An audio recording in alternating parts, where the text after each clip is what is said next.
La publication du journal Jeune Afrique sur la situation à Solenzo a également suscité une vague de réactions dans la capitale économique Bobo-Dioulasso. Des citoyens appellent les populations à se dresser contre quiconque qui remet en cause l'intégrité des forces combattantes dans leur mission. Hassan Gourabou et Ismaël Satuné Paris.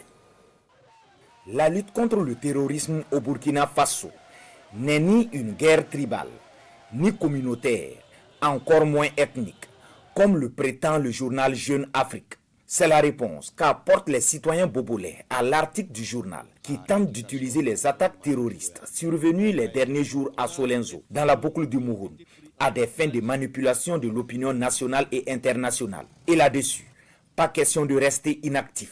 Jeune Afrique, a donné une telle information, cherche à enflammer davantage la situation. Sinon que le terrorisme n'a pas de couleur.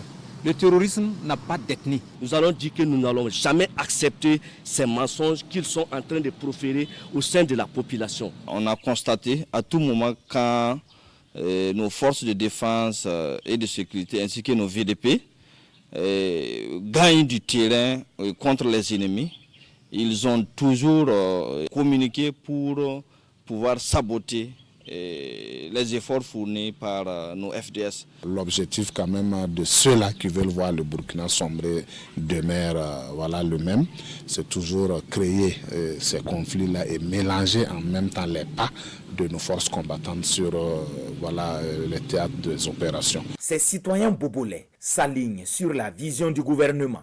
La priorité des forces combattantes sur le terrain, c'est bel et bien la libération totale du territoire burkinabé. Un héritage légué par les ancêtres qu'il faut impérativement défendre par tous les moyens. Pour ce faire, il s'agit de se dresser contre tous ceux qui mettent en mal l'inviolabilité du pays des hommes intègres et non de cibler une quelconque communauté. Cette lutte-là n'a pas été engagée pour sauver une ethnie ou du moins pour défendre ne serait-ce qu'une communauté, mais une patrie, une nation, afin de garantir le bien-être de tous les Burkinabés. Hier, nous avons vu à la télé, à la RTB, quand l'armée a sauvé une masse de population qui était utilisée comme bouclier.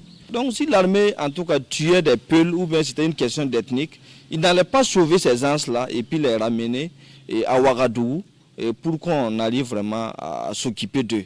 Les populations sont donc appelées à la vigilance et surtout à se démarquer de toute allégation ou manipulation allant dans le sens de la désinformation. Cela afin de construire une nation de paix et de cohésion sociale. Que les différentes communautés soient vigilantes, que les Burkinabés cultivent la cohésion sociale, le vivre ensemble. Seules ces valeurs-là peuvent nous amener vraiment à faire face à ce phénomène-là. C'est à nous, Burkinabés, de nous donner la main. Cette guerre-là, personne d'autre ne viendra faire cette guerre à notre place. Écoutons tout simplement nos dirigeants, écoutons le capitaine Ibrahim Traoré qui est en train de se donner pour que nous retrouvons la quiétude totale et l'entièreté totale de notre territoire. D'appeler la population à éviter de partager ces genres de messages parce que c'est pour intoxiquer la population. Et quand vous partagez ces messages, vous leur aidez dans leur communication. Il y a nos chaînes nationales, surtout la RTB. Voilà. Quand il y a des trucs comme ça, allez-y à la source et recueillez les bonnes informations et vraiment partager avec tout le monde. Pour nos interlocuteurs, il n'est pas question de discréditer les forces combattantes sur les théâtres des opérations, encore moins de céder à la manipulation. Tous expriment leur entière détermination à accompagner les autorités pour un retour à la stabilité du pays.